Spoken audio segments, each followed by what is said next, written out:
হত্যা হয়েছিল সেই হত্যার বিচার হবে। সেই বিচারের মধ্যে যাদের বিরুদ্ধে অন্যায় করা হয়েছিল তাদের বিচারও আছে। আপনারা শুধুমাত্র এই 24-এর গণহত্যার একটি মামলার রায় ঘোষণা করে যদি মনে করেন আপনাদের দায় শেষ, তাহলে দুঃখের সাথে বলতে বাধ্য হচ্ছি আপনারা ব্যর্থ হয়েছেন। আমরা আজকে যাকে নিয়ে কথা বলছি সেই মেজর জিয়া, তার অপরাধ কি? আমরা যদি স্পষ্ট ভাষায় বলতে চাই, চোখ খুলে দেখতে চাই, তাহলে তিনি বাংলাদেশে বসবাস না করে এর মধ্যে ফেরানি জীবন কাটাচ্ছেন, কারণ তাকে অপরাধী হিসেবে গণ্য করা হয়েছে। তার মাথার উপর মামলা দিয়ে রাখা হয়েছে। তার অপরাধটা, তিনি কি আসলে অপরাধী? আমি আমার দৃষ্টিতে দেখতে পারি মেজর জিয়া একজন অপরাধী, একজন বড় মাপের অপরাধী। তার অপরাধ, তিনি বাংলাদেশকে ভালোবেসেছিলেন। তার অপরাধ ছিল তিনি ভারতীয় আধিপত্যবাদকে মেনে নেয় নাই। তিনি মাথা উঁচু করে বাঁচতে চেয়েছিলেন, নতুন বাংলাদেশের স্বপ্ন দেখেছিলেন। এটাই ছিল মেজর জিয়ার অপরাধ। সেই অপরাধে তাকে দণ্ডিত করা হয়েছে, সেই অপরাধে তাকে ফেরারি জীবন কাটাতে হচ্ছে।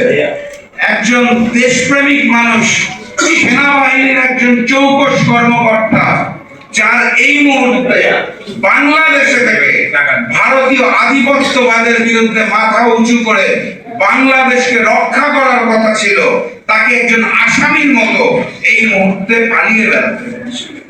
এই বাংলাদেশের জন্য ফ্যাসিস্ট হাসিনা বিরোধী আন্দোলনে হাজারো শহীদ রক্ত দেয়নি।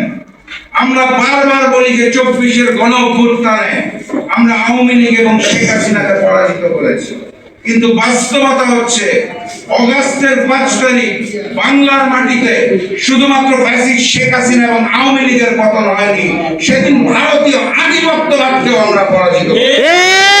সেই আধিপত্যবাদের বিরুদ্ধে গর্জে উঠেছিল মেজর জিয়া।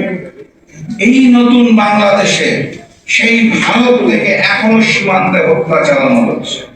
আপনারা খেয়াল করেছেন গত 1 সপ্তাহের মধ্যেও 2টো হত্যা হয়েছে। তারা তাদের বন্দুকের গুলি থামিয়ে দেয় নাই। আমাদের রাজপথে, আমাদের ময়দানে, আমাদের দেশের সীমান্তে ওই দেশপ্রেমিক মেজর জিয়াদের প্রয়োজন। তারা থাকলে আমরা আবার নতুন করে লড়াই করতে পারবো এবং ভারতীয় আধিপত্যবাদকে রুখে দিতে পারবো। নতুন কোন ষড়যন্ত্র যদি হয়, তাহলে আমাদের সামনের কাতারে মেজর জিয়াদের দরকার। ওই মেরুদণ্ডহীন অন্তর্বর্তী সরকার কিংবা পূর্ববর্তী ফ্যাসিস্ট হাসিনা সরকার দিয়ে হবে না। অতএব আমি অন্তর্বর্তী সরকারকে বিনয়ের সাথে অনুরোধ করতে চাই, দায় সারা বিচার করে জাতীয় নির্বাচন করে হাত মুছে ফেলার চেষ্টা করবেন না। যদি এভাবে চলতে থাকে তাহলে আগামীতে একদিন আদালতের কাঠগড়ায় আপনাদেরও দাঁড়াতে হবে, কারণ আপনারা মজলুমদেরকে রক্ষা করার জন্য কোনো ভূমিকা রাখেন নাই।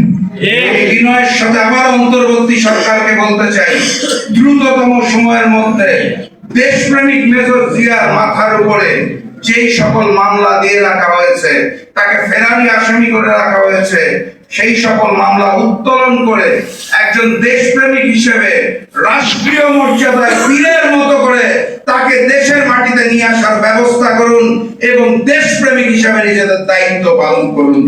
নতুবা ভবিষ্যতে অপরাধী হিসাবে ইতিহাসের কাঠগড়ায় আপনাদেরকেও দাঁড়াতে হবে। আমি বক্তব্য দীর্ঘায়িত করবো না। আজকে যারা মেজর জিয়াকে ভালোবেসে এখানে উপস্থিত হয়েছেন, তাদেরকে আমি অনুরোধ জানাতে চাই, এখানে এই সেমিনারে অথবা প্রেস কনফারেন্সে কথা বলি থেমে গেলে হবে না। যদি প্রয়োজন পড়ে একত্রিত হতে হবে, আমাদের আরো জোরালো ভূমিকা রাখতে হবে। ইনশাআল্লাহ বাংলার মুক্ত বাতাসে মেজর জিয়ার মতো দেশপ্রেমিক মানুষেরা আবারও গর্জে উঠবে নতুন বাংলাদেশ গড়ে তোলার দায়িত্ব ইনশাআল্লাহ। সবাইকে ধন্যবাদ। বিজয়ের পথে যাত্রা শুরু, জীবন অথবা মৃত্যু। আসসালামু আলাইকুম। ওয়ালাইকুম আসসালাম।